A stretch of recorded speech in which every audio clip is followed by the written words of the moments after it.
Friends, welcome back. दोस्तों, जो भी स्थिति इस समय भारत के अंदर नारियों के प्रति चल रही है, औरतें कहीं भी सुरक्षित नहीं है। भले ही वो एक पढ़ी लिखी डॉक्टर हो या छोटी सी महिला यूट्यूबर अरियारी गांव की, लेकिन कहीं पर भी वो सुरक्षित नहीं है। जिस तरह से एक ट्रेनी डॉक्टर के साथ निर्ममतापूर्ण उसका जो है रेप करके उसे मौत के घाट उतारा गया, उसी जगह पर एक रश्मि नाम की छोटे से गाँव की महिला जो अपने पति के द्वारा ही प्रताड़ित करके मार डाली जाती है। जब वो अपने घर जाती है तो अधमरी हालत में जाती है। उसके सिर में, शरीर में कई जगह चोटें भी थी और उसी जगह महिला डॉक्टर के साथ 40 मिनट तक लगातार रेप होने के बाद जब वो मर गई, उसके बावजूद भी उसके साथ गलत हरकतें हुई और उसके रोनी अंगों से निर्ममतापूर्ण व्यवहार किया गया, उनको काटा गया। और जो डॉक्टर था वो उनका सीनियर डॉक्टर था, लेकिन आज भी उसे पुलिस पकड़ नहीं पाई है, उसकी गिरफ्तारी नहीं हुई है। और उसी तरह अरियारी गांव में जो महिला यूट्यूबर का पति था वो भी इस चीज़ का दावा कर रहा कि उसने तो अपनी बीवी को मारा ही नहीं। तो क्या इतनी मीडिया झूठ बोल रही है?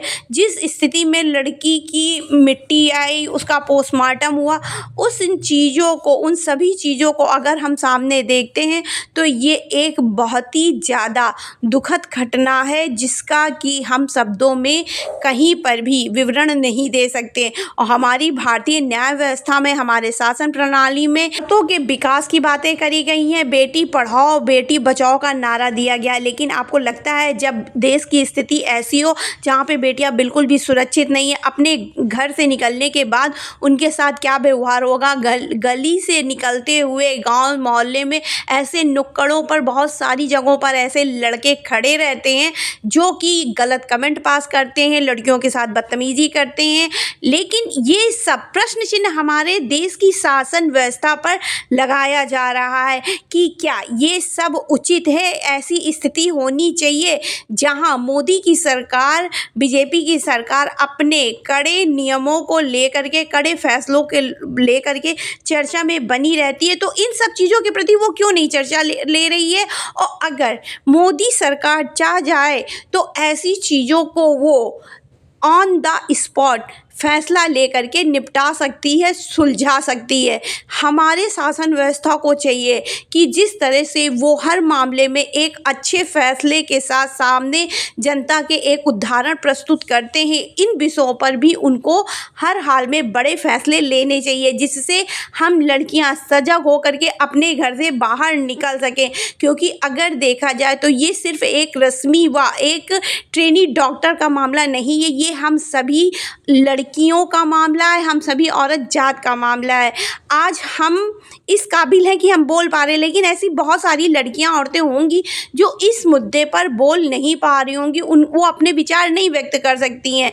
और माँ बाप अपने बच्चों को घर से निकालते हैं उनके भविष्य को आगे बढ़ाने के लिए, उनके भविष्य को सुरक्षित रखने के लिए। लेकिन जब घर से निकलने के बाद हमारी बच्ची हो, हमारे अपने घर के लोग हो या हमारे परिवार की कोई भी हो, लड़कियां सबकी समान होती हैं, अगर वो सुरक्षित नहीं है तो ऐसी स्थिति में क्या माँ बाप अपने घर से बाहर बच्चों को भेजना पसंद करेंगे?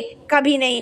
हमारे ही घर में अगर हम अपने घर की बात करें तो हमारे भी घर के लोग घर में 5, 6, 7 बजे से निकलना ऐसी स्थिति में तो बिल्कुल भी नहीं पसंद करेंगे। तो कृपया करके आप सब से मेरा ये अनुरोध है कि हम सभी को इस विषय में एक साथ मिल करके आवाज़ उठानी चाहिए उस डॉक्टर के लिए जिसके हाथ में एक बेहतर भविष्य था, वो अपने कल को अपने हाथ में रख करके कार्य कर सकती थी। और उस हैवान डॉक्टर के लिए, सीनियर डॉक्टर के लिए, जो कि अपनी साथ कार्य करने वाली एक जूनियर के साथ इतना गलत व्यवहार किया, उसको काल के मुंह में भेज दिया। इसके साथ ही उस आदमी के लिए भी जिसने अपने हैवानियत से अपनी बीबी को मौत के घाट में उतार दिया। और इन सब चीज़ों के लिए हम सबको शासन से गुहार एक स्वर में लगाना पड़ेगा। यदि आप मेरे विचार से सहमत है, आपको लगता है कि मैं सही बोल रही हूँ, जो भी है एकदम सही है, तो कृपया करके आप इस वीडियो को शेयर करें, लाइक करें, कमेंट करें उन 2 मृत आत्माओं के लिए, जिससे उनकी आत्मा को शांति मिले। इसी के साथ ही मैं अपने शब्दों को विराम देती हूँ। नमस्कार, जय श्री कृष्ण।